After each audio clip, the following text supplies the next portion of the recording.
Shalom, selamat pagi Bapak Ibu Saudara, Jemaat GSC Tesalonika yang saya kasih di dalam Tuhan kita Yesus Kristus.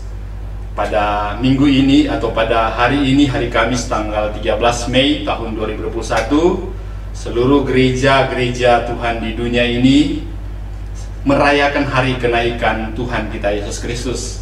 Seperti gereja kita juga sedang ikut merayakan akan hari kenaikan Tuhan kita Yesus Kristus.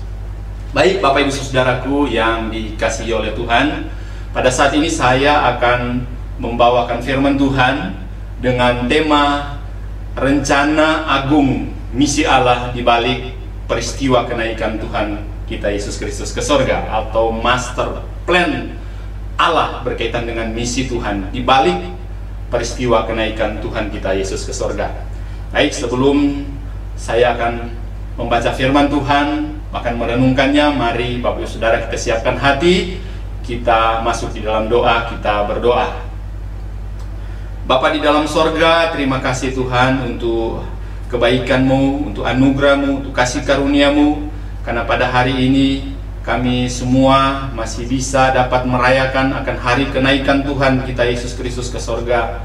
Terima kasih Tuhan, biarlah momen kenaikan Tuhan Yesus ke sorga ini memberikan pengharapan, kekuatan bagi kita di tengah-tengah masa-masa yang sulit ini ya Tuhan.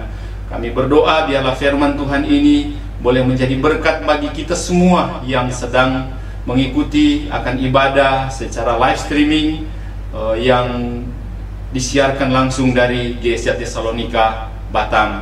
Bapa dalam sorga, hamba yang akan membawakan firman Tuhan ini terbatas adanya. Oleh karena itu Roh Kudus yang tidak terbatas memberikan kemampuan, kekuatan bagi hamba-Mu sehingga dapat menyampaikan firman Tuhan ini sesuai dengan maksud dan keinginan Tuhan. Terima kasih Roh Kudus, berfirmanlah kepada kami sebab kami sudah siap untuk mendengarkan firman-Mu. Di dalam nama Tuhan kami Yesus Kristus kami berdoa. Sama-sama mari kita katakan amin. Seperti yang saya katakan tadi, bahwa tema yang akan kita renungkan pada saat ini adalah rencana agung misi Allah di balik peristiwa kenaikan Tuhan kita Yesus Kristus ke sorga. Baik, firman Tuhan saya ambil di dalam Kisah Para Rasul 1 ayat 1 sampai 11. Tapi saya hanya akan membaca Kisah Para Rasul 1 ayat yang ke-8. Mari kita memperhatikan firman Tuhan, kita baca bersama-sama. 1, 2, 3. Tetapi kamu akan menerima kuasa kalau Roh Kudus turun ke atas kamu, dan kamu akan menjadi saksiku di Yerusalem dan di seluruh Yudea dan Samaria dan sampai ke ujung bumi. Bapak Ibu Saudaraku yang dikasihi oleh Tuhan kita Yesus Kristus, firman Tuhan ini setiap tahun kita mendengarnya. Setiap perayaan kenaikan Tuhan Yesus ke sorga, kita semua mendengarkan firman Tuhan ini. Karena memang konteks Kisah Para Rasul 1 ayat 1 sampai 11 berkaitan dengan prakenaikan Tuhan Yesus dan pesan-pesan kepada murid-muridnya, dan juga langsung dengan diikuti dengan peristiwa kenaikan Tuhan Yesus ke sorga. Baik Bapak Ibu Saudaraku yang dikasihi oleh Tuhan kita Yesus Kristus, tema yang saya berikan rencana agung misi Allah. Tentu kita bertanya-tanya apa itu misi Allah. Mungkin sudah sering kali kita mendengar tentang arti dari misi. Tetapi pada saat ini saya akan menyampaikan tentang kata misi. Memang saudaraku yang dikasihi Tuhan, kata misi sendiri itu berasal dari kata Latin yang artinya mengutus. Ya, artinya mengutus. Menjadi seorang Kristen itu berarti diutus ke dunia sebagai wakil Yesus Kristus, yaitu seperti Yesus berkata bahwa sama seperti Bapa mengutus aku, demikian juga sekarang aku mengutus kamu. Itu terdapat di dalam Yohanes 20 ayat 21. Nah, dari sekian banyak definisi misi, ada dua definisi yang sering dipakai, yaitu definisi dari Advancing Church Mission Commitment atau ICMC. Dengan definisi ini dibuat dengan kesepakatan 170 orang pimpinan gereja di berbagai denominasi yang ada. Nah, definisi yang pertama, misi adalah setiap usaha yang ditujukan dengan sasaran untuk menjangkau melampaui kebutuhan gereja dengan tujuan untuk melaksanakan amanat agung dengan menyatakan kabar baik dari Yesus Kristus, menjadikan murid dan dikaitkan dengan kebutuhan yang utuh dari manusia, baik jasmani maupun rohani. Sedangkan yang kedua berkaitan dengan gereja yang misioner, aktif ya dan sehat, yang digambarkan sebagai gereja yang mengambil sikap agresif dalam penginjilan sedunia, di mana setiap anggota jemaat melihat dirinya sebagai komponen kunci dalam menanggapi amanat agung dan memobilisasi dalam menggenapi sumber-sumber dayanya semaksimal mungkin untuk tugas penginjilan. Nah, saudaraku yang dikasihi oleh Tuhan kita Yesus Kristus, saya tertarik dengan apa yang dikatakan oleh Christopher Wright di dalam buku The Mission of God. Dia mengatakan begini, kebanyakan orang Kristen setuju bahwa Alkitab itu memberikan dasar bagi misi, tetapi misi itu lebih besar dari itu. Bahkan sesungguhnya misi merupakan dasar dari Alkitab. Seluruh Alkitab digerakkan oleh dan berisi tentang misi Tuhan. Saudara-saudaraku yang dikasihi Tuhan, memang Alkitab itu berbicara tentang misi, saudara. Kalau kita memulai membaca dari kitab Kejadian sampai pada kitab Wahyu, maka tidak ada yang kita tidak temukan berkaitan dengan misi Tuhan atau misi Allah bagi dunia ini. Nah, bahkan saudaraku yang dikasihi Tuhan, Stephen C. Hawthorne, dia di dalam artikel Alkitab sebagai cerita tentang Allah, dia mengatakan begini, pada dasarnya Alkitab itu adalah cerita tentang Allah. Betapa menggetarkan waktu kita menemukan bahwa setiap unsur dari kitab suci, baik itu peristiwa-peristiwa, ayat-ayat hikmat dan kitab-kitab para nabi, berpusat pada suatu cerita agung tentang Allah yang maha segala-galanya. Jadi saudaraku yang dikasihi Tuhan, berkaitan dengan Alkitab itu adalah firman Allah. Ketika kita mulai melihat bagaimana cara Allah memberitahukan kepada kita di dalam firman-Nya, maka akan tergambar bahwa sebetulnya Alkitab dan sejarah manusia itu berkaitan dengan Allah sendiri. Maka saya bisa simpulkan kepada kita pada saat ini bahwa Alkitab itu bercerita tentang Allah. Saudara tahu, dalam bahasa Inggris ada yang disebut dengan history, his dan story, atau ceritanya, cerita tentang Allah. Sejarah manusia ini selalu berbicara tentang cerita tentang Allah. Alkitab yang kita tahu bahwa ialah firman Allah itu bercerita tentang Allah, karena di dalam Kejadian 1 ayat 1 dikatakan pada mulanya adalah Allah. Nah, saudara-saudaraku, lepas dari keterkaitan dengan apa yang saya akan sampaikan pada saat ini berkaitan dengan misi Tuhan, maka saya mengatakan bahwa Kisah Para Rasul 1 ayat 1 sampai 11 itu adalah merupakan kisah sejarah yang berbicara tentang kenaikan Yesus Kristus ke surga dengan pesan-pesan yang sangat spesial yang diberikan kepada murid-murid Tuhan Yesus, ke-12 murid Tuhan Yesus, dan orang-orang murid-murid yang mengikuti Yesus pada waktu itu.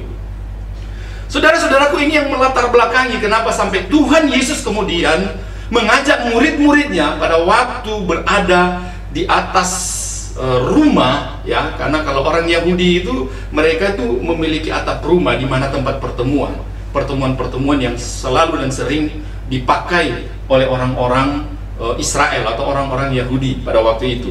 Nah, Yesus mengumpulkan murid-muridnya, dan pada saat itu dia memanggil murid-murid dan dia mengatakan, dan Kisah Para Rasul adalah bagian dari dalamnya, di mana Tuhan Yesus memberikan pesan, dan akhirnya mereka pergi. Yesus mengajak mereka ke bukit, ya, dan kemudian disitulah Yesus terangkat. Nah, saudara-saudaraku yang dikasihi oleh Tuhan kita, seperti yang saya katakan tadi, bahwa apa yang disampaikan di dalam Kisah Para Rasul 1 ayat 1 sampai 11 itu adalah special case. Kenapa? Karena itu berbicara tentang amanat yang diberikan oleh Yesus kepada murid-muridnya berkaitan dengan master plan misi Allah yang digenapkan di dalam dirinya sendiri melalui pertolongan dan kuasa Roh Kudus yang telah dicurahkan di dalam peristiwa Pentakosta. Seluruh rencana agung misi Allah tersebut tergenapi secara progresif. Itulah yang hendak Lukas perlihatkan di dalam Kisah Para Rasul 1 ayat 1 sampai dengan ayat yang 10. Nah, saudara-saudaraku yang dikasihi Tuhan, kebenaran ini menjadi landasan pemahaman bahwa menginjili adalah melaksanakan rencana agung misi Allah. Walaupun kita percaya bahwa seluruh narasi Alkitab mulai dari Kejadian sampai kitab Wahyu itu memperlihatkan sebuah metanarasi keselamatan Allah melalui penebusan di dalam Kristus yang kemudian digenapi di dalam Kristus, yang merupakan master plan misi Allah. Alkitab memang telah membuktikan bahwa Allah sendirilah yang menjadi perancang sekaligus pemilik dari rencana agung misi yang dilakukan para saksinya di dunia ini. Nah, hal ini mengingatkan bahwa kita semua adalah saksi Kristus bagi dunia, tak terkecuali. Jadi saudaraku, yang menjadi saksi untuk memberitakan tentang karya penebusan Tuhan bukan cuma seperti saya sebagai hamba Tuhan, tetapi seluruh jemaat Tuhan yang sudah percaya kepada Yesus Kristus. Saudara, atas kebenaran ini, maka tidak ada alasan bagi kita sebagai orang percaya untuk tidak memberitakan kabar baik kepada setiap orang-orang yang belum percaya. Saudara-saudaraku yang dikasihi Tuhan, tidak ada alasan bagi orang percaya atau gereja untuk tidak bermisi atau bersaksi bagi Kristus. Bahkan kebenaran ini mengingatkan kita bahwa bermisi itu bukan tergantung kepada hebatnya program gereja, tetapi seberapa efektif program-program itu tersebut di dalam menjangkau atau menjadikan setiap orang yang belum percaya sebagai murid Kristus. Oleh karena itu, saudaraku yang dikasihi Tuhan, di dalam Kisah Para Rasul 1 ayat 1-11 memberikan suatu dasar kebenaran bahwa pelayanan misi yang dilakukan oleh gereja-gereja sekarang sesungguhnya merupakan kelanjutan dari fase ujung bumi yang diberikan yang dipesankan oleh Tuhan Yesus di dalam Kisah Para Rasul 1 ayat yang ke-8. Misi yang dilakukan oleh murid Kristus atau gereja saat ini adalah bagian dari fase memperkenalkan dan memberitakan Yesus Kristus sebagai Tuhan dan Juru Selamat sampai ke seluruh bangsa-bangsa secara geografis hingga Yesus Kristus datang kembali untuk kedua kalinya pada akhir zaman. Jadi Bapak Ibu Saudaraku, berkaitan dengan momen akan kenaikan Kristus ke sorga ini, maka kita melihat dalam perspektif yang lebih kompleks, dari perspektif yang lebih khusus untuk kita melihat pesan yang diberikan di dalam kisah kenaikan Kristus ke sorga. Ya, saya membagikan 3 poin penting untuk kita belajar tentang master plan with a mission. Gambaran rencana agung misi Allah di balik peristiwa kenaikan Tuhan Yesus ke sorga. Yang pertama adalah kita mau melihat rancangan penebusan Allah dan rancangan kerajaan Allah yang tergenapi di dalam Yesus Kristus. Mari kita membaca di dalam Kisah Para Rasul 1 ayat 1-3. Saya akan membacakan. Di sana mengatakan begini: Theophilus, dalam bukuku yang pertama, aku menulis tentang segala sesuatu yang dikerjakan dan diajarkan oleh Yesus sampai pada hari ia terangkat. Sebelum itu ia telah memberi perintahnya oleh Roh Kudus kepada rasul-rasul yang dipilihnya, kepada mereka yang menunjukkan dirinya setelah penderitaannya selesai, dan dengan banyak tanda yang membuktikan bahwa ia hidup. Sebab selama 40 hari ia berulang-ulang menampakkan diri dan berbicara kepada mereka tentang kerajaan Allah. Nah, saudara-saudaraku, Kisah Para Rasul 1 ayat 11 secara khusus dalam konteks ini memberikan penjelasan bahwa Yesus menyelesaikan seluruh tugas yang dinyatakan oleh Allah Bapa di dalam kekekalan kepada Dia, dan itu diselesaikan bukan semata-mata di atas kayu salib, bukan juga semata-mata dengan kebangkitannya dan kemudian Dia naik ke sorga, tetapi semua ini merupakan satu frame akan dinyatakan Roh Kudus bagi gerejanya, dan sampai saat ini Dia akan bekerja bahkan sampai kita bertemu dengan Tuhan. Saudara, ini yang disebut dengan, yang saya sebut the work of Christ, atau pekerjaan Kristus yang sempurna. Ketika seseorang ditanya apakah pekerjaan Kristus, maka orang akan berpikir bahwa Dia mati di atas kayu salib menebus dosa. Itu adalah pekerjaan Kristus. Benar. Saya akan sangat setuju ketika orang mengatakan bahwa pekerjaan Kristus adalah Dia salib, Dia disalib, Dia menderita salib, dan kemudian dibangkitkan pada hari yang ketiga. Hal yang paling utama dalam pekerjaan Kristus, dan itu adalah hal yang paling sulit dalam seluruh kehidupannya, adalah Dia mau mati menanggung seluruh dosa saudara dan saya. Tetapi ketika kita berbicara mengenai pekerjaan Kristus secara total dan komplit, adalah termasuk di dalam kenaikan Tuhan Yesus ke sorga. Maka saya ingin mengatakan bahwa tidak mungkin ada salib tanpa kebangkitan. Demikian pula dengan kebangkitan tanpa kenaikan Yesus ke sorga. Jikalau tidak ada kenaikan Yesus ke sorga, tidak akan ada kemuliaan Kristus. Jadi kita gagal memperoleh janji kemuliaan Allah ketika kita tidak memahami tentang pekerjaan Kristus dalam satu frame. Itu adalah planning, itu adalah rencana Allah yang agung buat keselamatan saudara dan saya. Tanpa kenaikan, tidak ada Pentakosta dan tidak ada kedatangan Kristus kedua kali. Maka buat apa kita harus percaya kepada Dia? Percuma, saudaraku. Namun saudara yang dikasihi Tuhan, saya ingin katakan bahwa Yesus yang saya percaya, Yesus yang saudara percaya, Dia adalah benar-benar Tuhan yang berkarya. Dia menderita, mati, dikuburkan, disalibkan, dan pada hari yang ketiga bangkit dari antara orang mati. Tetapi tidak cukup sampai di situ. Selama 40 hari kemudian Dia naik ke sorga, dan 10 hari setelah itu Roh Kudus turun. Dan ini adalah satu frame konsep teologi yang lengkap dan sempurna bagi saudara dan saya. Nah, saudara-saudaraku, Kisah Para Rasul 1 ayat 1-11 memberikan keyakinan yang teguh kepada saya dan saudara bahwa kita tidak percuma percaya kepada Tuhan Yesus sebagai Tuhan dan Juru Selamat. Kenapa? Karena Yesus masih ada di dunia selama 40 hari antara kebangkitannya dan kenaikannya ke sorga di ayat ketiga. Tujuannya adalah untuk membuktikan bahwa Dia benar-benar bangkit di antara orang mati, dan benar-benar Dia hidup. Saudara-saudaraku, Juru Selamat kita Yesus Kristus tidak akan pernah pergi ke sorga sampai Ia telah menetapkan fakta salib dan kebangkitannya yang tidak akan tergoyahkan. Jadi saudaraku, kenapa sampai Yesus harus 40 hari setelah Dia bangkit, Dia harus 40 hari berada, kemudian bertemu, Dia menampakkan diri kepada murid-muridnya.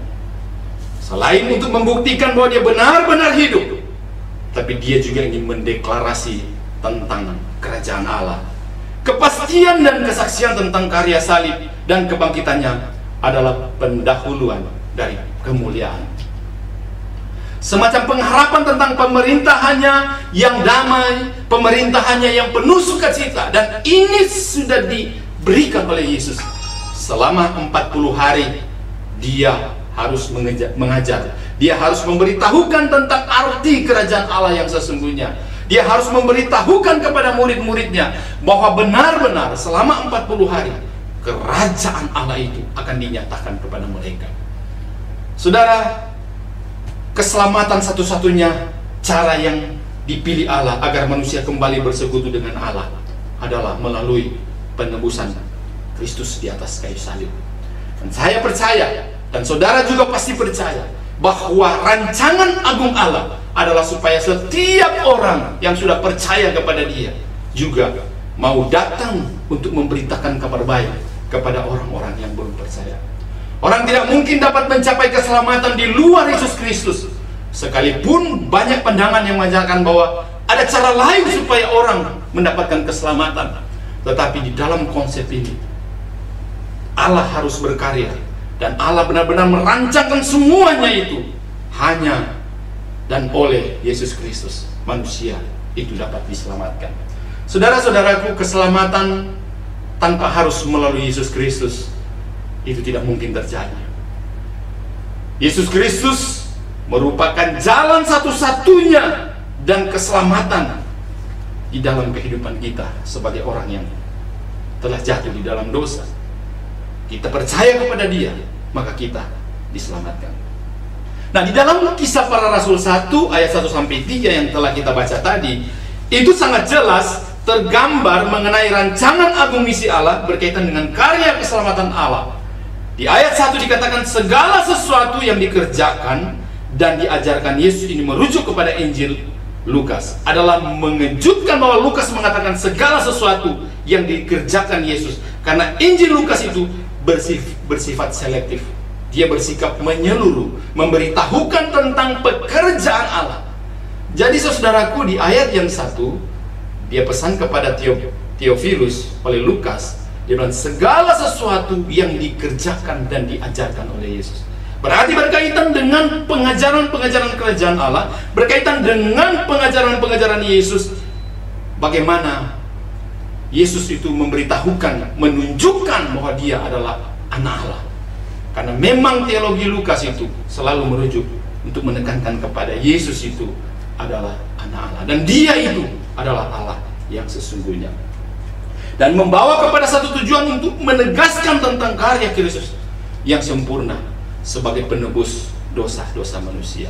Saudara, selama 40 hari Yesus menjelaskan dan menegaskan kembali tentang kerajaan Allah. Ketika dia bangkit, dia berkali-kali dikatakan memberitakan. Dia memperlihatkan dirinya. Alkitab menyatakan tidak lebih dari sekitar 520 atau 530 orang. Ada 500 orang di luar murid-murid dan beberapa wanita. Saudara-saudaraku, di dalam kisah ini juga termasuk pada waktu Yesus bertemu dengan 2 orang muridnya, jalan menuju ke Emmaus. Itu membuktikan Yesus sedang memberitahukan kepada mereka bahwa kerajaan Allah yang sesungguhnya sudah datang. Kerajaan Allah yang sesungguhnya sedang akan ditegakkan ketika dia akan pergi naik ke sorga dan dia duduk di sebelah kanan Allah Bapa. Dia berbicara tentang satu hal, yaitu kingdom of God, yaitu kerajaan Allah. Ini adalah isi hati yang terdalam. Selama 40 hari dia harus memberitahukan tentang arti kerajaan Allah, sekaligus dia menunjukkan bahwa dia adalah anak Allah yang menjadi tebusan bagi orang-orang berdosa. Saudara-saudaraku, saya tertarik dengan apa yang dikatakan oleh Stanley Ellison di dalam sebuah artikel yang berjudul Kerajaan Allah dan Program Penebusan.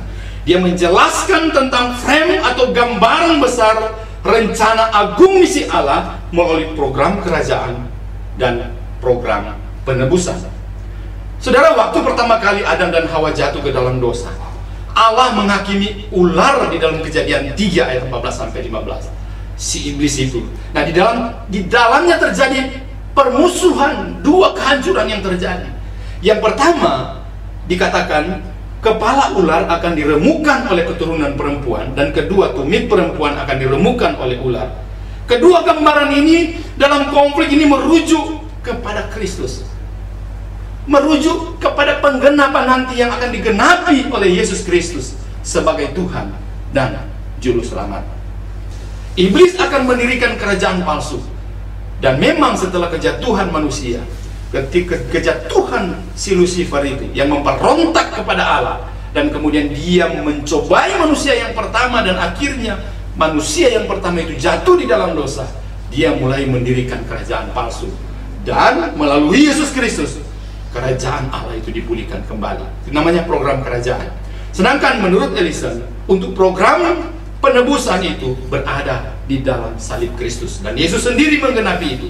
Ellison berkata bahwa rancangan Allah dan misteri rancangannya pada waktu kejatuhan manusia dalam dosa tergambar dalam 2 masalah: tantangan penebusan dan tantangan kerajaan. Tantangan penebusan itu berkaitan dengan kejatuhan manusia dalam dosa, sedangkan tantangan kerajaan berkaitan dengan setan atau iblis itu sedang mengacaukan dan mendirikan kerajaan palsu di dunia ini.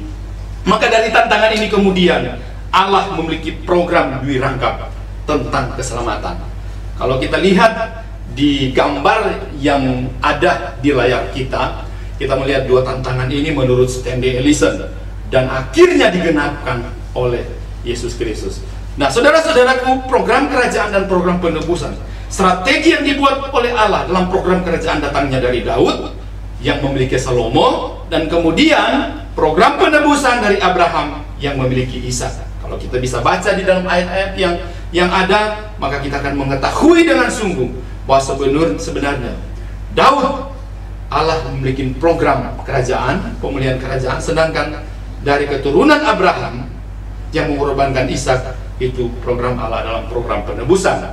Nah, saudara-saudaraku yang dikasihi Tuhan, kita lihat raja di dalam program dirangkap Kristus ini, raja itu menggambarkan singa, maka kita kenal singa dari Yehuda.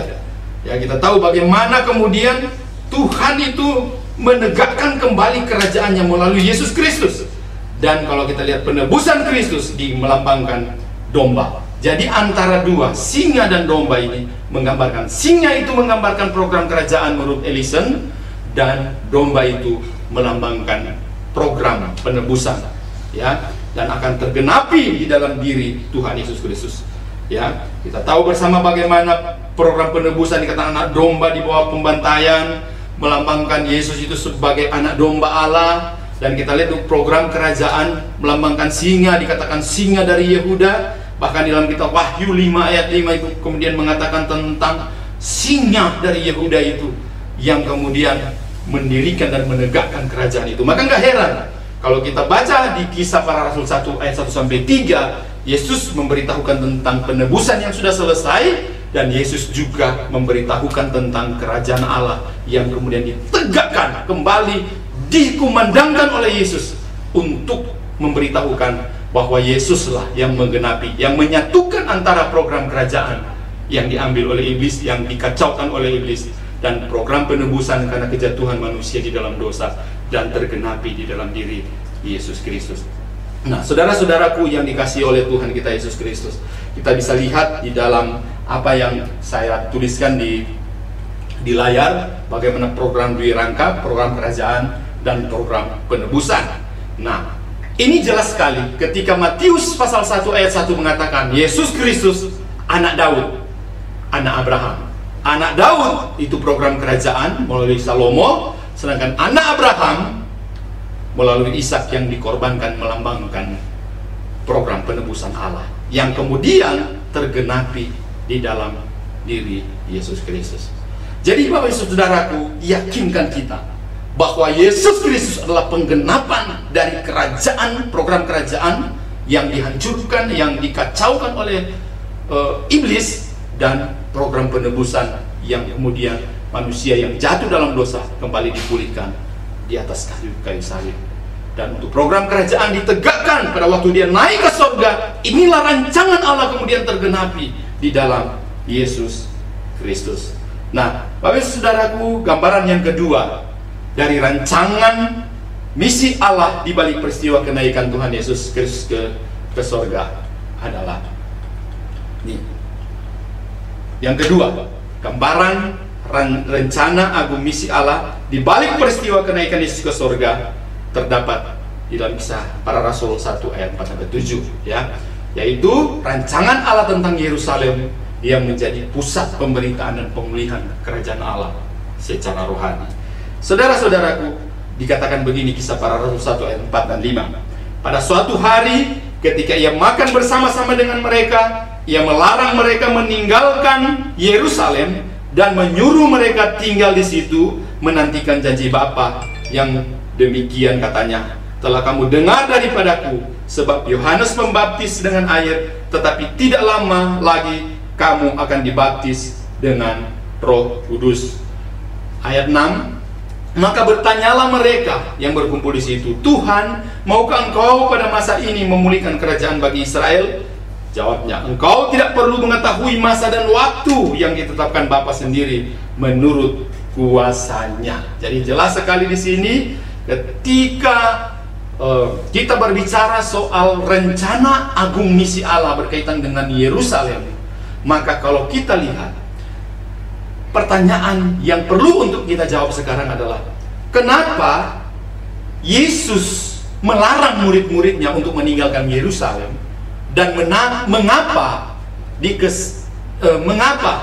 kesaksian harus dimulai, mengapa kesaksian itu harus dimulai dari Yerusalem? Saudara-saudaraku yang dikasihi Tuhan, secara politis dan historis, Yerusalem itu merupakan pusat pemerintahan kerajaan Israel. Di samping itu, secara kultural religius, kota Yerusalem ini merupakan kota terpenting sebagai pusat kebudayaan religi Yahudi, Yudaisme. Namun alasan utama kesaksian harus dimulai dari Yerusalem adalah alasan rohani. Secara rohani, pemberitaan amanat untuk menjadi saksi Kristus tidak dapat dipisahkan dengan peristiwa pencurahan Roh Kudus yang akan segera terjadi di Yerusalem. Jadi saudaraku, kalau kita menghubungkan dengan Yerusalem, kalau kita tahu Yerusalem itu adalah kota kudus, di mana kalau kita tahu bagaimana Yerusalem pertama direbut oleh Yosua dari kota Yebus, ya, kemudian berkaitan dengan Raja Salem, Melkisedek dan lain sebagainya, jadilah kota Yerusalem. Dan kota Yerusalem di dalam rancangan Allah itu menjadi kota Allah, menjadi kota kudus. Di dalam konsep-konsep teologi kita berbicara, kalau berbicara soal Yerusalem baru, itu adalah berbicara surga yang kekal. Ya, dari Sion kemudian akan datang penebus. Maka saudaraku, nggak salah ketika Tuhan Yesus memberitahukan kepada murid-muridnya, engkau harus tunggu, jangan kemana-mana, engkau harus ada di Yerusalem. Karena Yerusalem itu merupakan satu kota yang sangat penting berkaitan dengan rencana keselamatan yang Allah berikan kepada manusia. Perlu kita ketahui bahwa para murid ini hanya dapat memiliki kuasa dan bersaksi kalau mereka telah menerima Roh Kudus. Di samping itu, pencurahan Roh Kudus dalam harapan mesianik perjanjian lama diyakini hanya terjadi di Yerusalem. Kalau kita baca di dalam kitab Yoel 28 dikatakan, kemudian daripada itu akan terjadi bahwa aku akan mencurahkan Rohku, ya, ke atas semua manusia. Maka anak-anak laki-laki dan perempuan akan bernubuat, orang-orangmu yang tua akan mendapat mimpi, taruna-tarunamu akan mendapat penglihatan. Ingat baik-baik, Yoel 2 ayat 28 mengatakan, kemudian daripada itu akan terjadi bahwa aku akan mencurahkan Rohku. Di ayat 32, dan barang siapa yang berseru kepada nama Tuhan akan diselamatkan, sebab di Gunung Sion dan di Yerusalem akan ada keselamatan seperti yang telah difirmankan Tuhan. Saudara-saudaraku yang dikasihi Tuhan, ini memiliki latar belakang historis, latar belakang sejarah dari rencana agung misi Allah. Kenapa Tuhan Yesus mengatakan kepada murid-muridnya, kau harus tunggu di Yerusalem? Selain tujuannya supaya Roh Kudus, nanti Roh Kudus turun dan mereka mendapatkan kuasa dari Tuhan untuk mengabarkan akan kemuliaannya, akan kabar keselamatan sehingga bangsa-bangsa itu bisa dapat mengenal Tuhan. Tetapi ini juga adalah gambaran secara rohani, gambaran teologis konsep ini. Maka murid-murid kemudian berpikir lain ketika mereka mendengar bahwa Tuhan Yesus mengatakan bahwa engkau tunggu, jangan kemana-mana sampai aku akan mengutuskan Roh Kudus, akan mengutuskan Roh ke atas kamu. Lalu kemudian murid-murid itu mengatakan, Tuhan, di ayat yang ke-6, maka bertanyalah mereka dan berkumpul di situ, ayat 6, Tuhan, maukah engkau pada masa ini memulihkan kerajaan bagi Israel? Ketika Tuhan Yesus mengatakan bahwa akan Roh Kudus, mereka nanti di Yerusalem menunggu sampai Tuhan mencurahkan Roh Kudus kepada mereka. Dan kemudian karena Roh Kudus itu penting, mereka teringat dengan apa yang dikatakan di dalam konsep perjanjian lama tentang Roh Kudus akan turun, akan bernubuat, taruna-taruna akan bernubuat. Dan akhirnya saudaraku, mereka berpikir bahwa apa yang dikatakan Yesus itu adalah pemulihan atau restorasi bangsa Israel secara politis. Maka mereka bertanya, Tuhan, maukah engkau pada masa ini memulihkan kerajaan Israel? Pertanyaan para murid ini muncul karena pernyataan Yesus di ayat yang ke-5 yang menegaskan bahwa tidak lama lagi mereka akan dibaptis oleh Roh Kudus. Dan konsep inilah kemudian Tuhan Yesus kemudian dengan tegas membawa ke ayat yang ke-7. Engkau tidak perlu tahu masa dan waktu yang ditetapkan Bapa sendiri menurut kuasanya. Saudara, kata masa dan waktu memakai kata krono dari kata kronos yang secara literal itu adalah waktu yang berjalan, waktu progresif. Nah, dalam pertanyaan para murid-murid itu merujuk kepada interval waktu tertentu atau interval waktu tertentu untuk pemulihan kerajaan Israel. Dalam kepercayaan Yahudi, mereka yakin bahwa Israel akan dipulihkan kembali dan Yerusalem menjadi pusat berkat bagi semua, bagi mereka. Ya, tapi memang terkait erat dengan Yerusalem sebagai kota kudus, dan memang sudah dinubuatkan oleh Yoel bahwa aku akan mencurahkan Rohku ke atas kamu. Yoel 2 ayat 28 dan Yoel 2 ayat 32 terjadinya di Sion dan di Yerusalem. Keselamatan itu akan terjadi di Yerusalem dan di Sion. Dan inilah yang menjadi satu keyakinan bagi murid-murid bahwa mereka waktunya telah tiba, bahwa Israel akan dipulihkan, dibebaskan dari kerajaan Romawi, dibebaskan dari penjajahan Romawi. Maka saudaraku yang dikasihi Tuhan, Sementara pencurahan roh Allah ke atas umatnya dalam konteks pengajaran yang diyakini sebagai tanda datangnya zaman baru, seperti yang dikatakan di Yoel 2 ayat 28, yaitu dimulainya waktu pemulihan Israel. Tentu ini menjadi peluang naiknya ekspektasi mereka akan tibanya waktu pemulihan Israel. Murid-murid sedang memikirkan tentang bagaimana mereka itu bertanya kepada murid tentang bagaimana Israel itu dipulihkan secara real, di dalam konsep secara politis, dibebaskan dari jajahan Romawi waktu itu. Tapi mereka tidak tahu apa yang dikatakan oleh Yesus, bahwa sebetulnya konsep pemulihan Israel itu terjadi secara rohani. Ya memang saudaraku, Tuhan Yesus tidak mengatakan tidak akan terjadi, bukan itu maksudnya. Tetapi saudara, di dalam ayat yang keempat itu mengatakan, pada suatu hari ketika ia makan bersama-sama dengan mereka, ia melarang mereka meninggalkan Yerusalem dan menyuruh mereka tinggal di situ, menantikan janji Bapa yang demikian katanya telah kamu dengar daripadaku. Nah, saudara-saudaraku yang dikasihi Tuhan, nasihat Yesus kepada murid-muridnya supaya tidak meninggalkan Yerusalem secara tegas menyarankan para murid untuk tidak meninggalkan Yerusalem karena janji pencurahan Roh Kudus, terkait dengan janji pencurahan Roh Kudus. Sementara di balik itu, para murid-murid memahami harapan pemulihan Israel akan dimulai di Yerusalem berdasarkan konsep pemikiran mereka, perjanjian lama, pengajaran yang mereka terima, pengharapan mesianis Israel. Maka tidak heran dengan dasar harapan mesianis yang tinggi pada Yesus Kristus, maka mereka miliki ketika para murid mendengar Yesus berbicara tentang kedatangan Roh Kudus yang tidak lama lagi terjadi di Yerusalem. Maka fokus mereka langsung tertuju kepada pemulihan kerajaan Israel secara politis, berkaitan dengan Yoel 2 ayat 28. Ya, para rasul mengharapkan Yesus sebagai raja yang diurapi Allah untuk mengantarkan pemulihan yang dinantikan oleh banyak orang Yahudi. Dan Yesus sendiri telah berbicara. Yesus telah berbicara yang sangat jelas. Ini memperlihatkan harapan politis akan pemulihan Israel masih sangat kental dalam pemikiran para murid-murid Yesus.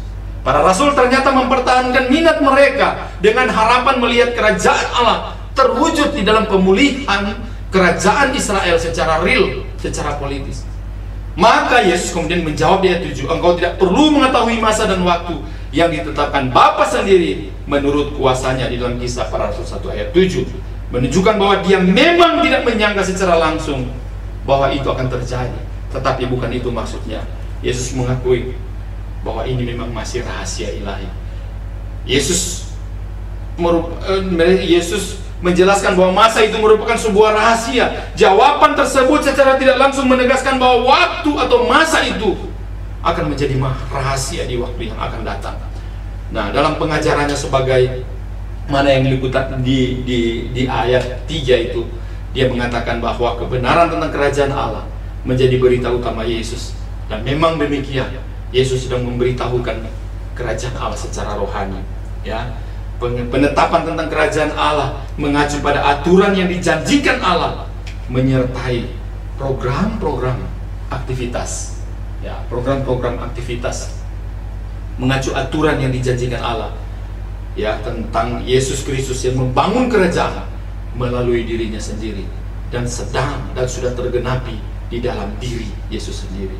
Berbicara soal ini, maka konsep penebusan dan konsep kerajaan Allah tergenapi di dalam Yesus Kristus. Saudara, di dalam pelayanannya Yesus menunjukkan tanda-tanda bahwa kerajaan telah tiba datang. Di dalam semua apa yang dilakukan, kerajaan Allah itu sendiri telah hadir bersama dengan kedatangan Yesus Kristus ke dalam dunia. Maka ketika Tuhan mau naik ke sorga, dia mau mendeklarasi tentang saatnya kerajaan Allah itu ditegakkan, kerajaan Allah itu dikumandangkan, kerajaan Allah itu di dalam dirinya, supaya murid-murid tahu bahwa Yesus adalah kerajaan Allah itu sendiri. Dia akan memerintah bersama-sama dengan mereka, baik di surga maupun di bumi, kelak nanti ketika dia datang kedua kali. Dan inilah yang menjadi satu pengajaran, bahwa nanti satu saat Yesus akan membangun kerajaan itu, ya, secara real di dalam langit yang baru dan bumi yang baru, Yerusalem baru, di mana Yesus duduk di sebelah kanan Allah Bapa. Yang ketiga, yang terakhir, berkaitan dengan rancangan misi Allah, rancangan agung misi Allah, supaya memberitakan Injil, supaya semua orang percaya, memberitakan Injil Yesus Kristus sampai ke ujung bumi. Kisah Para Rasul 1 ayat 8 sampai 9 sampai 11 mengatakan begini. Ayat 8, tetapi kamu akan menerima kuasa kalau Roh Kudus turun ke atas kamu, dan kamu akan menjadi saksiku di Yerusalem dan di seluruh Yudea dan Samaria dan sampai ke ujung bumi. Sesudah ia mengatakan demikian, terangkatlah ia disaksikan oleh mereka, dan awan menutupinya dari pandangan mereka. Ayat 10, ketika mereka sedang menatap ke langit, waktu ia naik itu, tiba-tiba berdirilah dua orang yang berpakaian putih dekat mereka dan berkata pada mereka, hai orang Galilea, orang-orang Galilea, mengapakah kamu berdiri melihat ke langit? Yesus ini yang terangkat ke sorga, meninggalkan kamu, akan datang kembali dengan cara yang sama seperti kamu melihat dia naik ke sorga. Saudara-saudaraku yang dikasihi oleh Tuhan kita Yesus Kristus, perintah yang Tuhan Yesus berikan adalah kita harus menjadi saksi dari Yerusalem, Yudea, Samaria, dan sampai ke ujung bumi, selaras dengan amanat agung di dalam Matius 28 ayat 19 sampai 20 mengatakan, karena itu pergilah, jadikanlah semua bangsa muridku, dan baptislah mereka di dalam nama Bapa dan Anak dan Roh Kudus, dan ajarilah mereka melakukan segala sesuatu yang telah kuperintahkan kepadamu, dan ketahuilah aku menyertai kamu senantiasa sampai kepada akhir zaman. Intinya supaya bangsa-bangsa dapat mengenal dan mengetahui serta percaya bahwa keselamatan tersedia oleh Allah di dalam Kristus, dan semua orang percaya menjadi agen-agen untuk menjadi pemberita untuk menyampaikan kepada mereka yang belum percaya. Ini telah dimulai dalam kisah Menara Babel. Saudara-saudaraku, kalau kita perhatikan dalam kisah Menara Babel, sebetulnya ini adalah merupakan gambaran yang diberikan oleh Tuhan, oleh Allah, tentang apa yang kemudian tergenapi di Kisah Para Rasul 1 ayat 1 sampai 11, ya. Secara khusus di ayat Kisah Para Rasul 1 ayat 8. Segera sesudah pemberontakan Adam dan Hawa, kalau kita mau melihat kembali ke belakang, itu segera sesudah pemberontakan Adam dan Hawa di Taman Eden, Allah memperkenalkan rencana penebusannya. Meskipun mereka harus menderita akibat dosa, mereka diusir dari Taman Eden dan terus berkomunikasi dengan mereka, dan Tuhan terus berkomunikasi dengan mereka dan terus menunjukkan belas kasihan bagi mereka. Kita lihat umat manusia terus berbuat dosa dan berbuat kejahatan. Bertambah banyak manusia, bertambah banyak dosa dan kejahatan. Tuhan sangat berduka atas perilaku manusia. Kalau kita baca di satu Kejadian 5 ayat 6, benar-benar Tuhan sangat bersedih hati. Gara-gara dosa dan kejahatan, Allah harus memusnahkan manusia. Saudara, untunglah ada Nuh dan saudara-saudaranya yang taat pada perintah Allah. Allah harus memusnahkan manusia, namun ada orang-orang pilihannya, ada Nuh dan keluarganya yang memperoleh belas kasihan, yang memperoleh kasih karunia Tuhan dengan menyelamatkan mereka sebagai permulaan yang baru. Saudara, setelah air bah surut, Nuh beserta keluarganya kemudian turun dari bahtera Allah, kemudian menetapkan kembali perintahnya kepada mereka, beranak cuculah, bertambah banyaklah, dan penuhilah bumi ini. Allah kemudian terus memberitahukan tentang mandat yang pernah diberikan kepada Adam dan Hawa, dan itu kemudian terjadi. Keturunan Nuh pada akhirnya semakin banyak, beranak cucu di Kejadian 9 ayat 1. Namun keturunan Nuh menolak rencana Allah. Mereka membangun menara untuk sasaran mereka sendiri. Mereka membangun menara Babel dan untuk kepentingan mereka sendiri. Di Kejadian 11 ayat 4, Allah harus turun tangan untuk menghancurkan menara Babel. Kejadian 11 ayat 7 sampai 9. Kelanjutan dari tujuan dan rencana penebusannya dapat terus berjalan. Saudara-saudaraku, kalau kita lihat di dalam apa yang saya tunjukkan melalui slide, ya, saudara bisa lihat strategi Prababel. Kalau Prababel itu menjangkau umat manusia sebagai satu kelompok budaya tunggal, ya, menjangkau umat manusia dengan kedaulatan tanpa agen-agen manusia, menjangkau umat manusia di satu lokasi geografis. Saudara, ketika Menara Babel didirikan, saudara, ini bukan sekedar mereka ingin menjangkau Allah, bukan sekedar mereka ingin melawan Allah, tetapi di sana ada sesuatu yang salah yang mereka bangun, ya. Karena memang perintah Tuhan nanti akan kemudian namanya dikenal oleh orang-orang, oleh bangsa-bangsa. Maka pada peristiwa ini mereka cuma hanya sebagai sebuah budaya tunggal, menjangkau umat manusia tanpa agen-agen. Jadi mereka cuma hanya ada dalam satu budaya. Tetapi setelah strategi Babel, mereka menjangkau umat manusia dalam keanekaragaman kelompok yang terpisah, ya. Dia lihat. Kemudian menjangkau umat manusia melalui agen manusia terpilih. Kemudian menjangkau umat manusia di lokasi geografis yang tersebar. Strategi Yesus Matius 28:19 dan Kisah 1 ayat 8. Jadikanlah semua bangsa muridku, pergi beritakan, ajarkanlah, baptiskan, pergi dari seluruh dunia. Dan Kisah para 1 ayat 8, dari Yerusalem, Yudea, Samaria, dan sampai ke ujung bumi.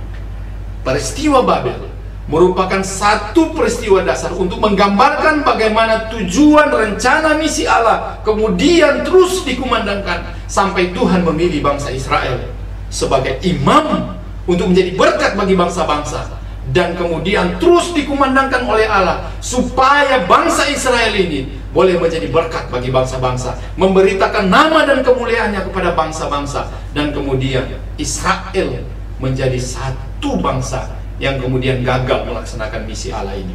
Ya, kita tahu bagaimana peristiwa Yunus yang kemudian gagal. Dia diberitakan ke Niniwe, tetapi pada akhirnya dia lari ke Tarsis. Walaupun pada akhirnya dia harus datang ke Niniwe untuk memberitakan tentang kedahsyatan Tuhan. Namun kita tahu bagaimana Israel diberkati oleh Tuhan. Israel itu banyak orang yang kemudian datang memiliki daya tarik, ya. Ratu Sheba datang ke Israel. Tetapi Israel juga memiliki daya ekspansi. Dia datang ke bangsa-bangsa dengan satu tujuan, memperkenalkan nama. Karena Israel gagal memenuhi ini, maka Allah sendiri turun tangan. Allah melemparkan mereka, Allah membuang mereka ke Babel. Supaya apa? Bukan saja mereka mendapatkan hukuman, tetapi nama Allah dikenal di sana. Daniel, Sadrak, Mesak, dan Abednego. Tujuan Allah menetapkan mereka supaya bangsa-bangsa bisa mengenal Allah di bangsa-bangsa lain. Dan ini adalah tujuan Allah. Tapi kegagalan Israel kemudian digenapi oleh Kristus. Dan akhirnya ketika Yesus datang dan dia mati di salib, dia bangkit pada hari yang ketiga.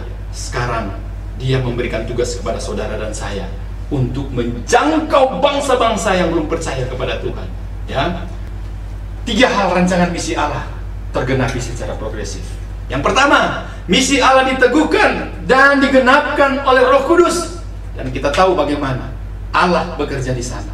Pernyataan di ayat yang ke-8a, tetapi kamu akan menerima kuasa kalau Roh Kudus turun ke atasmu.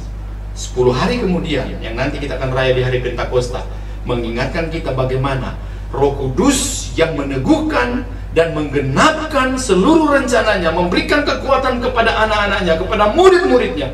Dan akhirnya misi Allah dia manatkan kepada kita sebagai muridnya, sukses terlaksana di dalam gereja mula-mula secara progresif. Itu terlaksana dengan kuasa Tuhan yang menyertainya. Roh Kudus mengarahkan murid-murid, dan misi gereja mula-mula berjalan dengan kuasa mujizat yang menyertainya. Kita tahu bersama hal ini membuktikan karya Roh Kudus yang sangat luar biasa bagi murid-muridnya. Dan ini penting. Yang kedua, 3 hal rancangan misi Allah tergenapi secara progresif. Yang kedua, misi Allah itu dilaksanakan oleh murid-murid Kristus. Saudara dan saya adalah murid-murid Kristus. Saudara dan saya sudah percaya kepada Kristus. Kita tahu gereja kita, Gereja Tesalonika, memiliki satu visi misi dari Founding Father, dari Bapak Pendeta Boyke Turangan dan Ibu Lolena, telah memberikan visi, telah menuliskan. Kalau saudara pernah membaca di Warta Jemaat, maka di situ sangat jelas bagaimana misi yang diberikan oleh Allah kepada mereka, dan kita harus melaksanakan.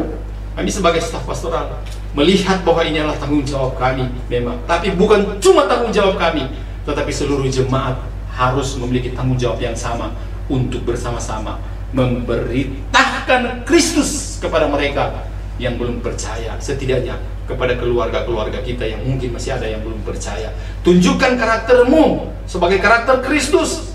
Beritakan Injil. Saudara-saudaraku, saya mau bersaksi. Ketika saya dan istri berada di isolasi, kami memang sangat sedih waktu itu. Ya, karena pada waktu itu saya bergejala, Bapak Ibu Saudara. Saya sakit lambung. Lambung itu begitu sakit sekali sampai saya hampir menyerah. Saya bilang, Tuhan, kalau kau mau ambil saja saya. Saya nggak tahan dengan sakit yang saya alami. Tapi di balik peristiwa itu, saya harus berjemur di panas. Saya harus melawan sakit ini. Saya percaya bahwa Tuhan memiliki rencana yang indah di balik peristiwa yang kami alami. Dan setiap hari kami jemur panas, saya dan istri terus berjalan mendoakan mereka yang sedang berada di dalam sekarat seperti kami. Kami tidak egois, bukan mendoakan saja diri kami, tapi kami mendoakan mereka di kamar-kamar yang harus kami lewati. Kami tumpangin tangan mereka, dan Tuhan tolong supaya Tuhan sembuhkan mereka juga. Dan akhirnya betul, ketika kami ada di ruang di ruang lepas kami berjemur matahari, kami berbicara dengan mereka, saling tukar, dan kami terus memberitakan bagaimana kasih Tuhan yang ajaib yang terjadi dalam kehidupan mereka. Saudara, ini adalah merupakan misi Allah dilaksanakan oleh murid-murid Kristus. Dan memang harus ada agen-agen Allah yang dipilih oleh Tuhan untuk terus mengabarkan Injil Tuhan. Saudara dan saya adalah agen-agen Allah. Saudara dan saya adalah agen-agen Tuhan yang dipilih oleh Tuhan untuk memberitakan kabar baik. Ya, dengan demikian tidak ada alasan bagi kita orang percaya untuk tidak menjadi saksi Kristus. Dengan kata lain, seluruh orang percaya Tuhan, baik secara pribadi maupun komunal, organisasi, harus bermisi, harus memberitakan kabar baik. Saudara, mulai momen perayaan kenaikan Kristus ke sorga, kita dituntut untuk menyadari, menjadi saksi-saksi Kristus. Ini bukan pilihan, ini adalah wajib bagi saudara dan saya. Karena kita ini adalah saksi-saksi Kristus. Kita ini adalah martir-martir Tuhan. Bukan martir mati konyol, bukan. Tapi kita harus bersaksi, karena kata martir itu adalah bersaksi.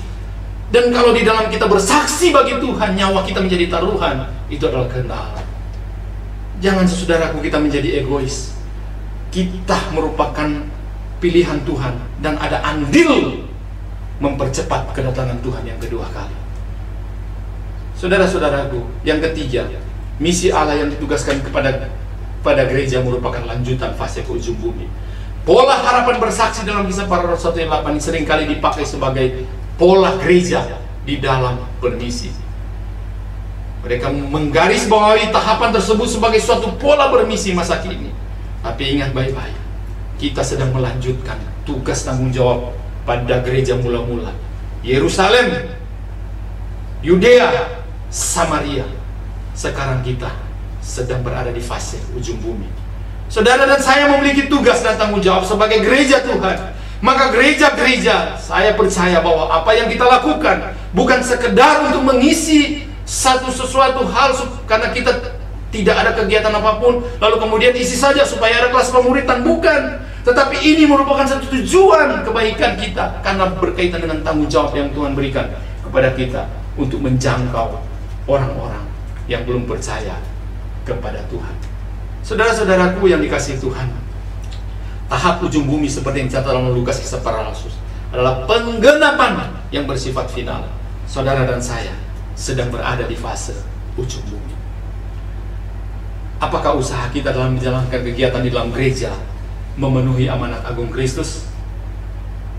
Kita introspeksi sendiri. Apakah kita melihat semakin bertambah banyak orang yang berdedikasi untuk menjangkau dunia dengan Injil sebagai hasil dari pelayanan yang kita lakukan? Mari kita renungkan bersama-sama. Memang kita tidak begitu sibuk mengerjakan program demi program di dalam gereja, tetapi apakah kita sedang memenuhi tujuan Tuhan untuk memberitakan kabar baik? Menjadi murid Kristus lebih dari sekadar menerima dengan sukacita janji-janji Tuhan, melainkan juga menyerahkan diri secara penuh di dalam kedaulatannya seorang hamba tidak dapat melayani dua Tuhan. Pola pikir lama, kebiasaan, dan kesenangan akan dunia harus diselaraskan dengan pola pikir yang baru dalam konsep kerajaan Allah. Yesus sedang melatih pemimpin-pemimpin di dalam kerajaannya. Saudara dan saya ya telah dipersiapkan untuk menjadi saksi-saksi Kristus dimanapun kita berada. Biarlah firman Tuhan ini menjadi satu kekuatan bagi kita untuk menjalani hari-hari ini. Mari Bapak Saudara, kita satu di dalam doa. Bapa dalam sorga, terima kasih Tuhan untuk firman-Mu. Biarlah firman-Mu ini memberikan kekuatan kembali kepada kita untuk mengingat kembali kenaikan Kristus ke sorga, pesan agung di mana rencana agung misi Allah tergenapi melalui kami sebagai anak-anak Tuhan, sebagai murid-murid Kristus untuk memberitakan kabar baik kepada semua orang yang belum percaya kepada Tuhan. Terima kasih Tuhan, ampuni kami kalau kami gagal belum melakukannya. Tapi ingatkan kami terus ya Tuhan, bahwa tanggung jawab ini bukan pilihan, tetapi kewajiban bagi kami untuk mengabarkan akan kabar baik melalui karakter kami, sikap hidup kami, dan dimanapun kami berada. Terima kasih Tuhan, terima kasih. Ini doa kami, hanya di dalam nama Tuhan kami Yesus Kristus kami berdoa. Haleluya. Amin.